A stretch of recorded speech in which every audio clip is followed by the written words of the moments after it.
Hi hello friends. അപ്പം ഇതൊരു variety ആയിട്ട് എനിക്ക് തോന്നിയതുകൊണ്ട് ഞാൻ നിങ്ങളുമായിട്ട് ഷെയർ ചെയ്യാൻ വിചാരിച്ചൊരു വീഡിയോ ആണ് കേട്ടോ. അപ്പം നമ്മൾ എൻ്റെ ബ്രദറിൻ്റെ മാരേജിന് ഡ്രസ്സ് പർച്ചേസ് ചെയ്യാനായിട്ട് നമ്മൾ ആലങ്കുളം സെൽവറാണി എന്ന് പറഞ്ഞിട്ടുള്ളൊരു ടെക്സ്റ്റൈൽസിലാണ് പോയിട്ടുണ്ടായിരുന്നത്. അപ്പം അവിടെ ചെന്നപ്പോഴത്തേക്കും നമ്മളിങ്ങനെ ഡ്രസ്സെല്ലാം പർച്ചേസ് ചെയ്യുമ്പം നമുക്ക് അവിടെ നിന്ന് ഒരു വൗച്ചർ കിട്ടുവേ. അപ്പോൾ അത് റെഡീം ചെയ്യുന്നതെന്ന് വെച്ചാൽ കുറച്ചധികം ഗെയിംസ് ഒക്കെ അവിടെ അറേഞ്ച് ചെയ്തിട്ടുണ്ട്. അതായത് ഡ്രോയിങ്, ഫുട്ബോള്, ബാസ്ക്കറ്റ് ബോള്, അങ്ങനെ കുറച്ചധികം ഗെയിംസൊക്കെ അവിടെ അറേഞ്ച് ചെയ്തിട്ടുണ്ട്.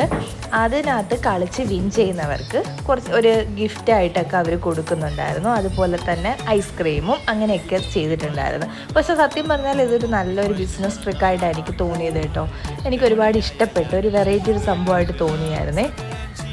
അങ്ങനെ നമുക്ക് ഗിഫ്റ്റൊക്കെ കിട്ടി, നമ്മളതെല്ലാം വാങ്ങിച്ച് പിന്നീട് ഭയങ്കര ഹാപ്പിയായിരുന്നു. പിള്ളേർക്കൊക്കെ ഭയങ്കര ഇഷ്ടമുള്ളൊരു കാര്യമല്ല നമുക്കിങ്ങനെ ഒരു ഗിഫ്റ്റൊക്കെ കിട്ടുക എന്ന് പറയുന്നത്.